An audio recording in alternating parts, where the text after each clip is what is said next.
Welcome back to our YouTube channel. ನಾನು ಸ್ಫೂರ್ತಿ. ಇವತ್ತಿನ video ನಾನು ನನ್ನ ಹೇರ್ ಡೊನೇಷನ್ ಬಗ್ಗೆ ಮಾಡ್ತಾ ಇದ್ದೀನಿ. ನನಗೆ ಆ್ಯಕ್ಚುಲಾಗಿ ಕೂದಲು ಇದಕ್ಕಿಂತ ಇನ್ನೂ ಸ್ವಲ್ಪ ಉದ್ದ ಇತ್ತು. ನೀವು ಅಂದ್ಕೊಳ್ತಿರ್ಬೋದು ಇವಾಗ ಇವಳೇನಪ್ಪ ಇವಾಗಿನ ಕಾಲದ ಹುಡುಗಿರ ಥರ ಕೂದಲು ಕತ್ತರಿಸ್ಕೊಂಡ್ಬಿಟ್ಟಿದ್ದಾಳೆ ಅಂತ. ಹಾಗಲ್ಲ ವಿಷಯ. ನಾನು ಸುಮಾರು ಜನ ಸೆಲೆಬ್ರಿಟೀಸು ಇದನ್ನು ಮಾಡೋದನ್ನು ನೋಡಿದ್ದೆ. ನಾನು ಅವಾಗ ಕ್ಯೂರಿಯಸ್ ಆಗಿ ಅಂದ್ಕೊಂಡಿದ್ದೆ ಹೇರ್ ಡೊನೇಷನ್ನ ಹೇಗೆ ಡೊನೇಟ್ ಮಾಡ್ತಾರೆ ಅಂತ.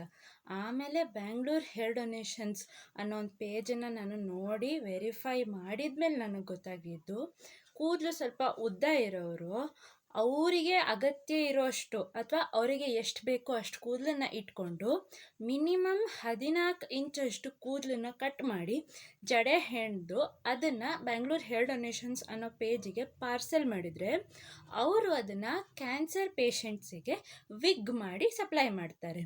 ನನಗನ್ಸಿದ್ದಿಷ್ಟೆ, ಕ್ಯಾನ್ಸರ್ ಪೇಷಂಟ್ಸು ಆಲ್ರೆಡಿ ಸುಮಾರು ಸಫರ್ ಮಾಡ್ತಾ ಇರ್ತಾರೆ. ಅದರ ಮಧ್ಯದಲ್ಲಿ ಕೀಮೋಥೆರಪಿಯಿಂದ ಅವ್ರ ಕೂದಲು ಹೋಗುತ್ತೆ ಅನ್ನೋವಾಗ ಅದಕ್ಕಿಂತ ನೋವು ಇನ್ನೂ ಜಾಸ್ತಿ ಇನ್ನೇನು ಇರೋಕ್ಕೆ ಸಾಧ್ಯನೇ ಇಲ್ಲ. ಅಂಥ ಟೈಮ್ನಲ್ಲಿ ಒಂದು ವಿಗ್ ಬಂದು ಅವರಿಗೆ ಸ್ವಲ್ಪ ಖುಷಿ ಕೊಡೋತ್ತಾದರೆ ಬೇರೆಯವ್ರ ಖುಷಿಲಿ ನಾವು ಯಾಕೆ ಪಾಲಾಗಬಾರ್ದು ಅಂತ ನನಗನ್ನಿಸ್ತು. ಅದಕ್ಕೆ ಈ ಪೇಜನ್ನು ವೆರಿಫೈ ಮಾಡಿ ಸರ್ಟಿಫೈಡ್ ಆಗಿದೆಯಾ ಅಂತ ತಿಳ್ಕೊಂಡು ಆಮೇಲೆ ನನ್ನ ಕೂದಲನ್ನು ಕಟ್ ಮಾಡ್ಕೊಂಡಿದ್ದು. ಕಟ್ ಮಾಡಿ ಇದನ್ನು ಇಂಡಿಯನ್ ಕ್ಯಾನ್ಸರ್ ಸೊಸೈಟಿಗೆ ಪಾರ್ಸಲ್ ಮಾಡಿದೆ. ಅವರು ಅದನ್ನು ಆಮೇಲೆ ಬ್ಯಾಂಗ್ಳೂರ್ ಹೇರ್ ಡೊನೇಷನ್ಸ್ ಅನ್ನೋರಿಗೆ ತಲುಪಿಸಿದ್ದಾರೆ. ಅವರಿಗೆ ಅದು ರೀಚ್ ಆದಮೇಲೆ ಅವ್ರು ನಿಮಗೊಂದು ಹೇರ್ ಡೊನೇಷನ್ ಮಾಡಿದ್ದೀರಿ ಅಂತ ಸರ್ಟಿಫಿಕೇಟ್ ಕೊಡ್ತಾರೆ. ನನಗೆ ಆ ಸರ್ಟಿಫಿಕೇಟ್ ಕೂಡ ರೀಚ್ ಆಯಿತು. ಸಾರ್ಥಕತೆ ಅನ್ನೋದು ನನಗೆ ಫೀಲ್ ಆಗೋಯಿತು ಹೇರ್ ಡೊನೇಷನ್ ಮಾಡಿದ ಮೇಲೆ. ನನಗೆ ಇದಕ್ಕಿಂತ ಇನ್ನೂ ಜಾಸ್ತಿ ಖುಷಿ ಇನ್ಯಾವತ್ತೂ ಆಗಿರಲಿಲ್ಲ. ಒಬ್ರಿಗೆ ನಮ್ಮಿಂದ ಹೆಲ್ಪ್ ಆಗುತ್ತೆ ಅನ್ನೋ ಹಾಗಿದ್ದರೆ why don't we take this step ಅಂತ ನಂಗೆ ಅನ್ನಿಸ್ತು. ಅದಕ್ಕೆ ಈ ಕೆಲಸ ಮಾಡಿದೆ. ನಿಮಗೆ ನಾ ಮಾಡಿದ ಈ ಕೆಲಸ ಇಷ್ಟ ಆಗಿದ್ದರೆ ದಯವಿಟ್ಟು ವಿಡಿಯೋನ ಲೈಕ್ ಮಾಡಿ. ಹಾಗೂ ನಿಮಗೆ ಸಾಧ್ಯ ಆದರೆ ಹೇರ್ ಡೊನೇಷನ್ ಮಾಡೋದಕ್ಕೆ ದಯವಿಟ್ಟು ಯೋಚನೆ ಮಾಡಬೇಡಿ. ಬೆಂಗಳೂರು ಹೇರ್ ಡೊನೇಷನ್ಸ್ ಅವ್ರನ್ನ ಕಾಂಟ್ಯಾಕ್ಟ್ ಮಾಡಿ.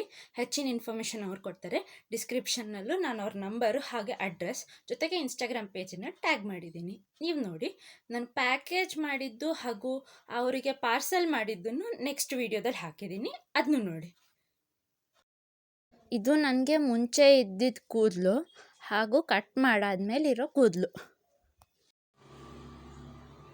ಇದು ನಾನು ಕಟ್ ಮಾಡಿರೋ ಕೂದಲು. ಇದರ ಲೆಂತು 36 ಸೆಂಟಿಮೀಟರ್ಸ್ ಇದೆ, ಅಂದರೆ 14 ಇಂಚಸ್ ಇದೆ. ಇದನ್ನು ನಾನಿವಾಗ ಪ್ಯಾಕ್ ಮಾಡಿ ಇಂಡಿಯನ್ ಕ್ಯಾನ್ಸರ್ ಸೊಸೈಟಿಗೆ ಪಾರ್ಸಲ್ ಮಾಡ್ತಾ ಇದ್ದೀನಿ, ವಿಚ್ ಇಸ್ ಇನ್ ಬ್ಯಾಂಗ್ಳೂರ್.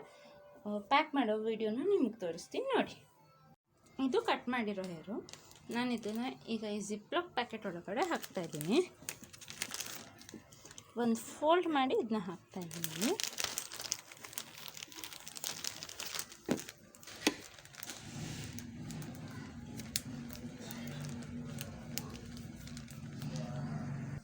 ಈ ಪ್ಯಾಕ್ ಮಾಡಿರೋ ಹೇರನ್ನ ಈ ಪ್ಯಾಕೆಟ್ ಒಳಗಡೆ ಬಾಕ್ಸ್ ಒಳಗೆ ಹಾಕ್ತಾಯಿದ್ದೀನಿ. ಬಾಕ್ಸ್ನ ಕ್ಲೋಸ್ ಮಾಡ್ತೀನಿ.